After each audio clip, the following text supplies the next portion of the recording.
Hello everyone. Now in this video we are going to cover our geography chapter 4 agriculture important question answers. इस video में हम बात करेंगे geography के उस सेक्शन की जो बोर्ड में as a question part include होता है.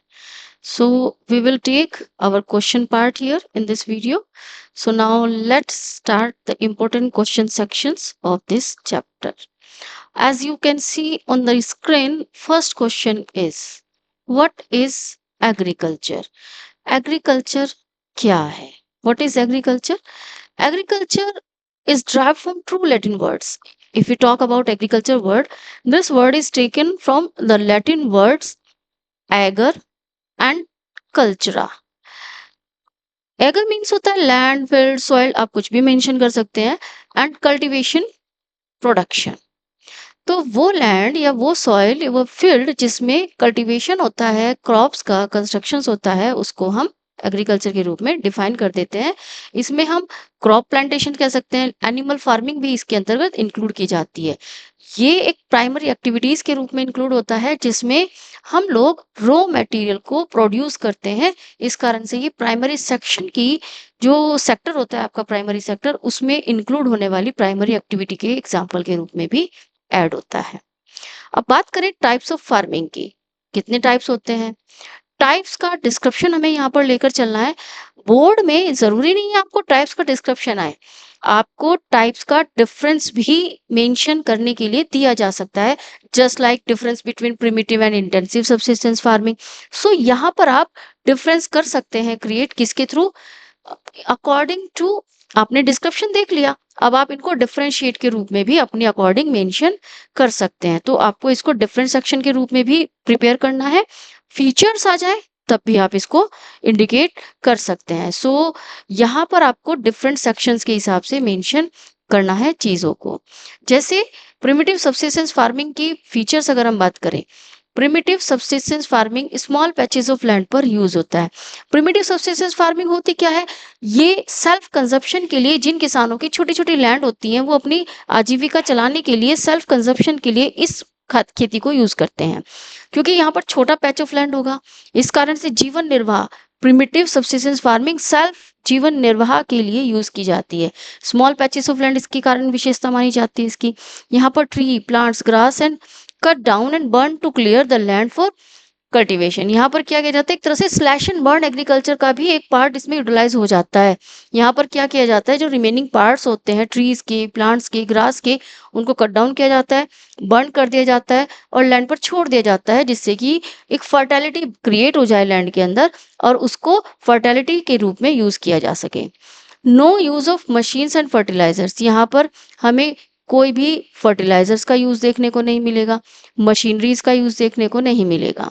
रिमेनिंग आश फर्टिलाइजर, अभी हमने बात की स्लैश एंड बर्न टाइप की तरह, यहाँ पर जो राख होती है उन अवशेषों के जलाने के बाद उसको ही फर्टाइल बनाने के लिए सॉइल को यूज किया जाता है. प्रोडक्टिविटी इज लो, यहाँ पर जो प्रोडक्टिविटी होती है वो कम होती है, कम उत्पादन होगा, बिकॉज लैंड का साइज जो है वो छोटा है, तो ऑब्वियस है प्रोडक्शन भी कम होगा. Production is done for self consumption, mainly छोटा पैच ऑफ लैंड है, इस कारण से अपनी सेल्फ नीड्स को पूरा करने के लिए फार्मर्स इस लैंड पर खेती को यूटिलाइज करते हैं. Cultivators keep on shifting from one patch of land to another. अगर हम इसी लैंड की बात करें, ट्राइबल पीपल्स इसी चीज को अपने जंगलों में, क्योंकि वो रहते हैं, वो एक लैंड को यूज करने के बाद थोड़े टाइम के बाद दूसरी लैंड पर खेती करना शुरू कर देते हैं, अपने पैच को शिफ्ट करते रहते हैं. इसको हम शिफ्टिंग कल्टीवेशन के रूप में भी इंडिकेट कर देते हैं, या ट्राइबल कम्युनिटीज में इसको स्लैश एंड बर्न एग्रीकल्चर के रूप में भी मेंशन कर दिया जाता है. This type of farming is harmful for the environment, लेकिन ये फार्मिंग जो होती है वो हार्मफुल मानी जाती है, किसके लिए, आपके एनवायरमेंट के लिए. इंटेंसिव सब्सिस्टेंस फार्मिंग जो होती है वो, it is a labour intensive subsistence farming, ये लेबर इंटेंसिव होती है इसमें, क्योंकि पैच ऑफ लैंड जो होगा वो बड़ा होगा थोड़ा, इसमें लेबर को हायर किया जाता है. It practice in high population density areas, mainly जहाँ पर पॉपुलेशन की डेंसिटी हाई होती है वहां पर इसको यूज किया जाता है. वेल इरिगेटेड एरियाज यहाँ पर यूज होता है प्रैक्टिस में.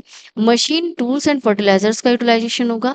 मल्टीपल क्रॉपिंग पैटर्न भी यहाँ पर अडॉप्ट किया जाता है. पर यूनिट्स हाई होती है, जो फील्ड फील्ड में जो फसल ग्रो होगी उसकी उपज भी ज़्यादा होगी क्योंकि साइज बढ़ जाएगा तो ऑब्वियस है प्रोडक्शन भी इंक्रीज होगा। मेन एग्जाम्पल के रूप में राइट और वीट को यहाँ पर यूज़ किया जाता है फसलों के रूप में। अगर हम बात करें रीगन्स की, Indo Gangetic plains mean Ganga region का जो एरिया है बिहार का, West Bengal, UP, parts of Haryana mainly इस तरह की क्रॉपिंग पैटर्न को, इस तरह की फार्मिंग को यूटिलाइज करते हैं। Next type is commercial farming. Commercial farming जैसे कि इसके मीनिंग वर्ड से ही क्रिएट हो रहा है, कमर्शियल। कमर्शियल को हम मेंशन करते हैं व्यापारिक खेती। व्यापार के लिए जब हम कोई फार्मिंग यूटिलाइज करेंगे उसको कमर्शियल फार्मिंग कहते हैं। Crops are raised for market and earning. यहाँ पर जो भी प्रोडक्शन होगा फसलों का वो मार्केट में बेचने के लिए होता है और पैसा कमाने के लिए होता है। मॉडर्न टेक्नोलॉजी यूज होगी, बड़े बड़े फार्म हाउस पर खेती की जाती है, इस कारण से मॉडर्न टेक्नोलॉजी यहाँ पर यूटिलाइज होगी। क्रॉप स्पेशलाइजेशन भी इसकी एक फीचर्स होती है, मीन्स अलग अलग टाइप्स की क्रॉप्स को यहाँ पर यूटिलाइज किया जाएगा। High yielding variety seeds, chemical fertilisers, pesticides, इन सब का यूटिलाइजेशन किया जाएगा। एग्जाम्पल के रूप में oil seeds, cotton, jute, tea, coffee इस तरह के एग्जाम्पल माने जा सकते हैं। प्लांटेशन को हम बागबानी खेती के रूप में भी इंडिकेट करते हैं। ये मिक्स होता है इंडस्ट्री और एग्रीकल्चर का। लार्ज ट्रैक्ट ऑफ लैंड यहाँ पर यूज होता है, सिंगल क्रॉप का यहाँ पर यूटिलाइजेशन होगा और कमर्शियल पर्पज से किया जाएगा। इसमें जो कैपिटल इंटेंसिव, बड़ी मात्रा में कैपिटल का यहाँ पर इन्वेस्टमेंट होगा। माइग्रेंट लेबर यहाँ पर एम्प्लॉयड के रूप में काम करते हैं। एक एरिया से दूसरे स्थान पर आए हुए लेबर्स भी यहाँ पर बड़ी संख्या में आपको देखने के लिए मिल जाएंगे वर्कआउट करते हुए। It needs well developed support. यहाँ पर वेल डेवलप्ड सपोर्ट ट्रांसपोर्ट का चाहिए, कम्युनिकेशन नेटवर्क की भी नीड होती है।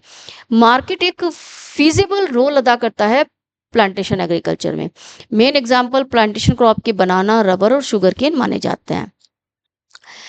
Next question is different cropping patterns used in India. ये भी क्वेश्चन आस्क्ड हो चुका है बोर्ड्स में, तो आप प्रीवियसली ईयर्स आस्क्ड क्वेश्चंस हैं, इनको आप यहाँ से कवर कर सकते हैं।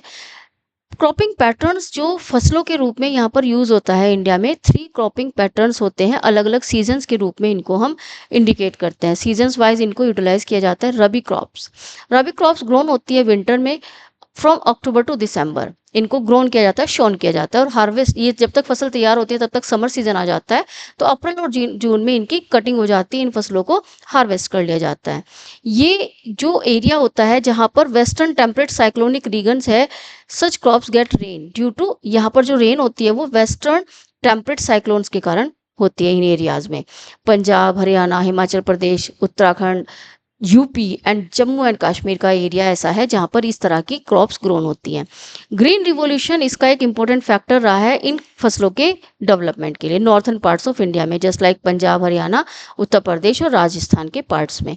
मेनली जो फसलें यहाँ पर ग्रोन होती हैं that are barley, wheat, peas, gram और मस्टर्ड मेन क्रॉप्स के रूप में यहाँ पर यूटिलाइज होती हैं। खरीफ क्रॉप की अगर हम बात करें, these are monsoon cropping season. It is a monsoon cropping season. ये मॉनसून क्रॉपिंग सीजन होता है, begins with the onset of monsoon in India. Monsoon के साथ साथ इसको रन किया जाता है। In month of June and July यहाँ पर फसलें ग्रो शोन की जाएंगी और हार्वेस्ट होंगी सितंबर टू अक्टूबर के बीच में। जो यहाँ पर फसलें मेनली ग्रोन होती हैं, दीज आर राइस, बाजरा, ज्वार, ऑयल सीड्स, कॉटन लाइक उड़द, मूंग, ये पल्सेस भी यहाँ पर ग्रोन होती हैं।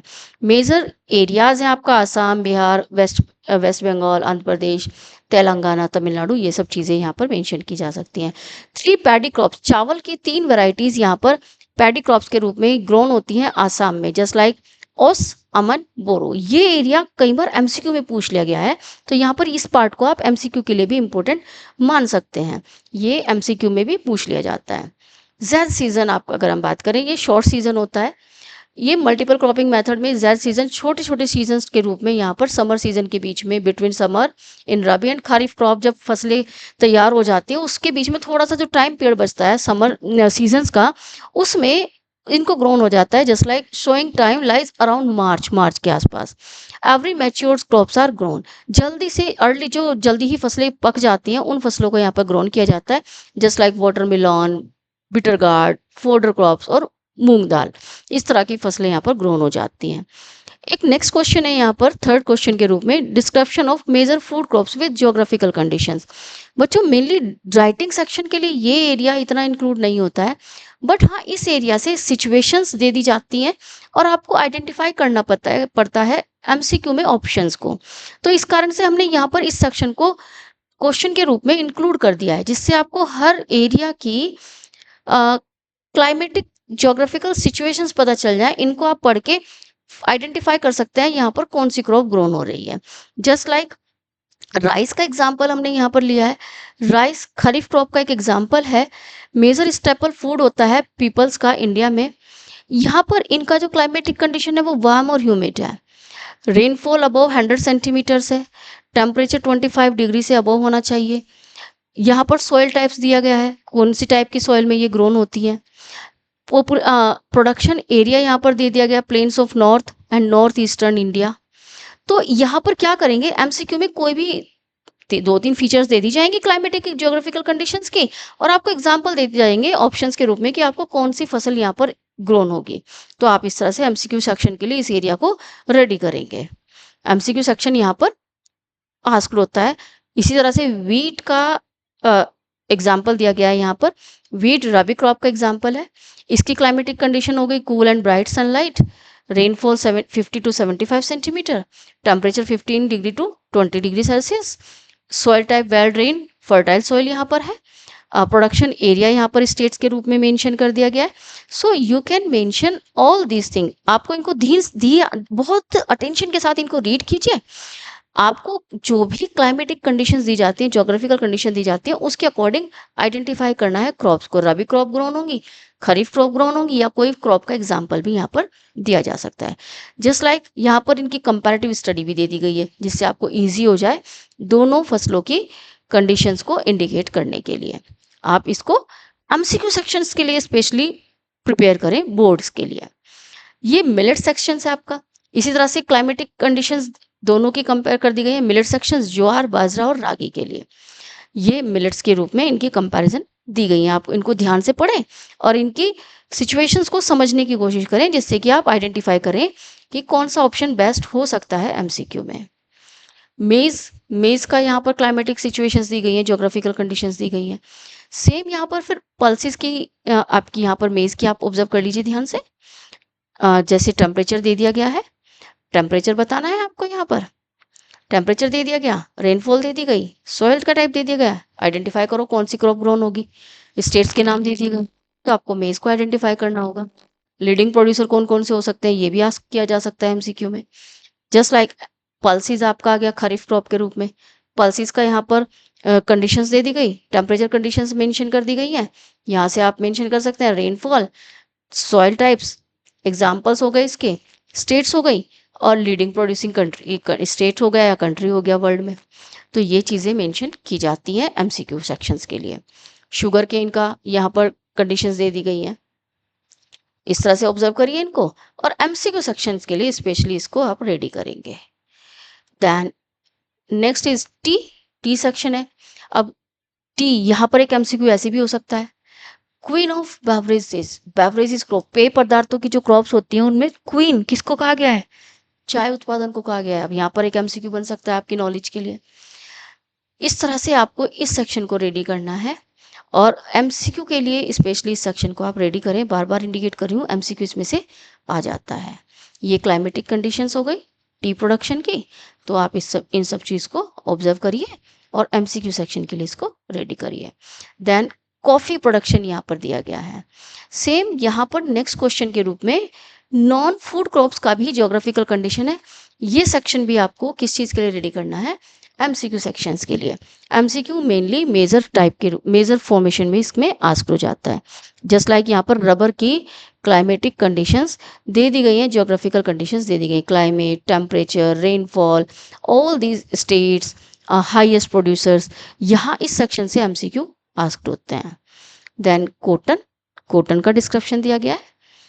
क्वेश्चन पार्ट में इसलिए इसको ऐड किया गया है जिससे आप इनको क्वेश्चंस के रूप में शॉर्ट वे में लिख सकें, पढ़ सकें, और ये आपके माइंड में ये सिचुएशंस सेट आउट हो जाएंगे, जिससे आप आइडेंटिफाई कर पाएंगे एमसीक्यू में आने वाले आंसर्स को।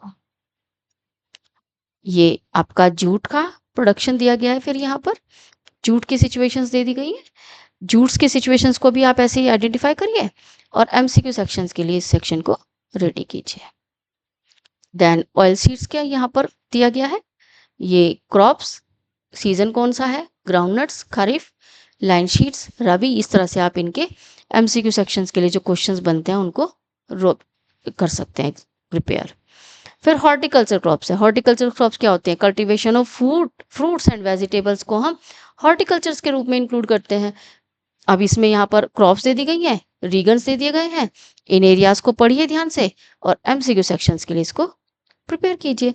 अब यहाँ पर लीडिंग सेक्शन भी बता दिया गया है, India is a leading producer of both tropical and temperate fruits, यहाँ पर एग्जाम्पल दे दी गए हैं इंडिया के लीडिंग प्रोड्यूसर्स के रूप में। नेक्स्ट इंपॉर्टेंट क्वेश्चन है, point out some major technology and institutional reforms utilised in India.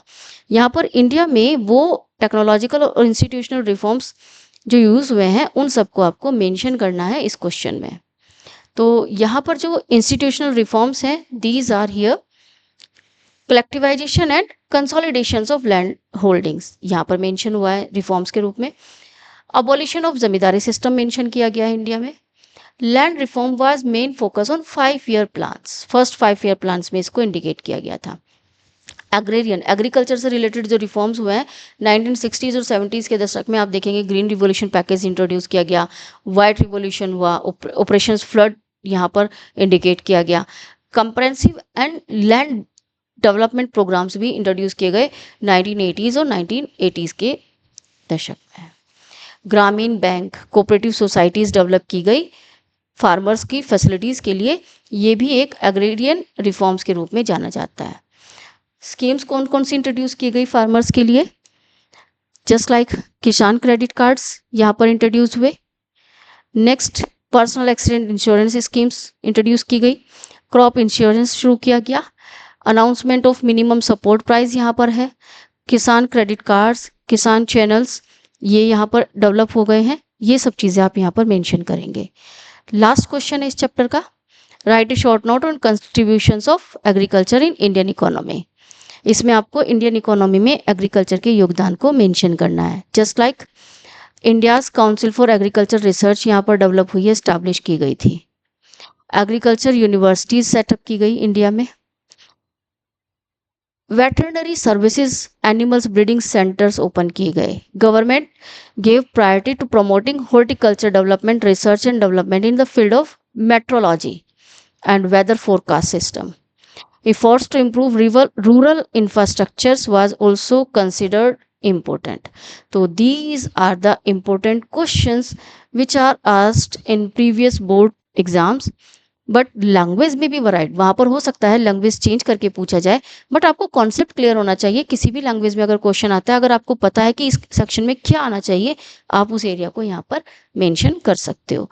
So try to do this work by watching this video and try to confirm that you can write your best answer from here. अगर हम next important question की बात करें, यहाँ पर reasons भी दिए गए हैं कुछ ग्रोथ ऑफ इंडियन एग्रीकल्चर्स के, लो एम्प्लॉयमेंट इन एग्रीकल्चर्स वो भी बताया गया है। ग्लोबलाइजेशन का इम्पैक्ट भी आप दिखा सकते हो राइट शॉर्ट नोट के रूप में, ग्लोबलाइजेशन का क्या इम्पैक्ट हुआ है, क्योंकि ग्लोबलाइजेशन एक इंपॉर्टेंट टर्म्स के रूप में जानी गई है इस समय पर, तो उसका इम्पैक्ट भी यहाँ पर क्वेश्चन आंसर्स के रूप में मेंशन कर दिया गया है ग्लोबल इफेक्ट के रूप में। एग्रीकल्चर इज क्रॉस रोड्स, यहाँ पर क्रॉस रोड्स के रूप में जा रही है इंडिया की एग्रीकल्चर, जबकि इंडियन इंडस्ट्रीज, इंडिया की जो इकोनॉमी है वो एग्रीकल्चर बेस्ड इकोनॉमी के रूप में जानी जाती है। तो उसके रीजंस भी यहाँ पर बताने पड़ेंगे आपको, इन सबको आप उसमें मेंशन कर सकते हैं। नेक्स्ट अगर इम्पोर्टेंट क्वेश्चन की बात करें तो नेक्स्ट आपका जो क्वेश्चन है that is multiple choice questions हैं यहाँ पर, इनको हम नेक्स्ट वीडियो में कवर करने की कोशिश करेंगे। बाकी इंपॉर्टेंट सेक्शंस हमने यहाँ पर कवर कर लिया है क्वेश्चन पार्ट्स का, ठीक है। तो यहाँ से आप क्वेश्चन पार्ट्स को कवर कर सकते हैं अपने और इसको रेडी कर सकते हैं। यहाँ पर मैं शो कर देती हूँ, ये प्रैक्टिस के लिए होता है, तो एमसीक्यूज तो आप अदर सोर्सेस से भी कर सकते हो। चैप्टर की रीडिंग अगर आप ध्यान से कर लेते हो तो आपका जो सेक्शन है क्वेश्चंस पार्ट्स का वो आसानी से अपने आप ही जो एमसीक्यू सेक्शन है वो अपने आप ही आसानी से रेडी हो जाएगा if you focus on your reading section of this chapter. So try to focus on your question part with the help of this video. Till then, thank you.